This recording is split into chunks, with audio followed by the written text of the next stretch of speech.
No, I'm talking about cable operators. However, we're talking about cable operators now, not the telephone. The cable operators. Cable, I'm sorry. The cable television operators are regulated by the Nigerian Broadcasting Commission, not the NCC. So, from the look of things now, we need to just also ask, because NATCOMs, they speak about the fact that some of these telecom companies actually complain of either multiple taxation, excessive charges from government agencies. For instance, they say Lagos charges 3 million naira per mast annually. And so, does NCC, are you aware of this kind of complaints, and do they factor it in when you're doing or publishing some of those tests which you conduct eventually? Yes, yes, we are aware. The commission actually had a number of meetings with UFU, the infrastructure, the urban furniture company of Lagos State government, on this issue. Because telecoms is an exclusive legislative list, and we believe that is a federal, something in the purview of federal government.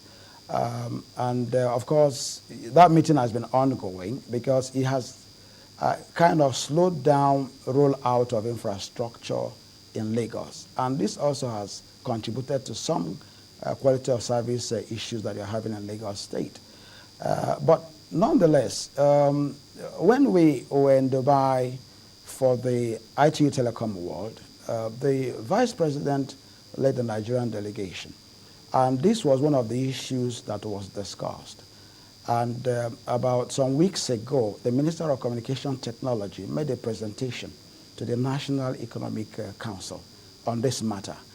And a committee has been set up to look at all of these issues of multiple taxation, issues of right-of-way, all of these things that have been impediments to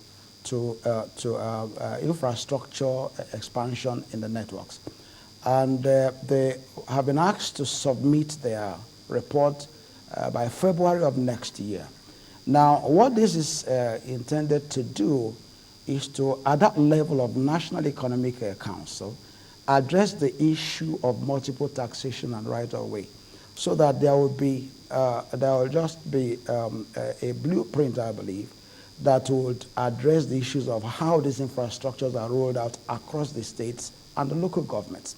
Because you have situations where the local governments are asking for a fee, the state governments are asking for a fee, and the regulator, the service providers are also paying the annual operating levies. Now, so this in itself tends to hinder the much needed resources required for rollout of infrastructure. So we believe that this step by federal government is going to substantially address this issue. By the time the report is presented to government, I'm sure there will be a position, the government position on the matter that will also involve all the states, and we can see that that problem will be resolved completely. Which other states does NCC get this from? Is it just Lagos? Is it just Lagos that NCC gets this complaint from? No, across the states, It's because really it's like viewed by some states as a way of also buoying up their internally generated revenue, the IGR. So in trying to see how they can scoop revenues from businesses in their states, the telecom networks also has to pay for base stations, for towers, for digging, for fiber and all of that. And all of these goes on for months and months and months, and sometimes even for years. We have situations where some service providers have asked permission to just dig the roads to provide some of this infrastructure. And for 2 years, there hasn't been any approval. Now, the only way you can solve the quality of service problem is to make base stations available all across the nation.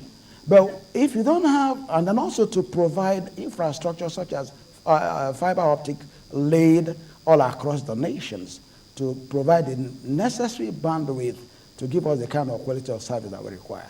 As long as we're having challenges to put these infrastructures on the ground, it's going to be difficult for us to address the issue of quality of service as speedily as we want to address them. But we believe that with the steps the government is taking right now, once this is done, once this issue is addressed, and then the rollout of networks and also the infrastructure is fast, then the issue of quality of service will just disappear completely.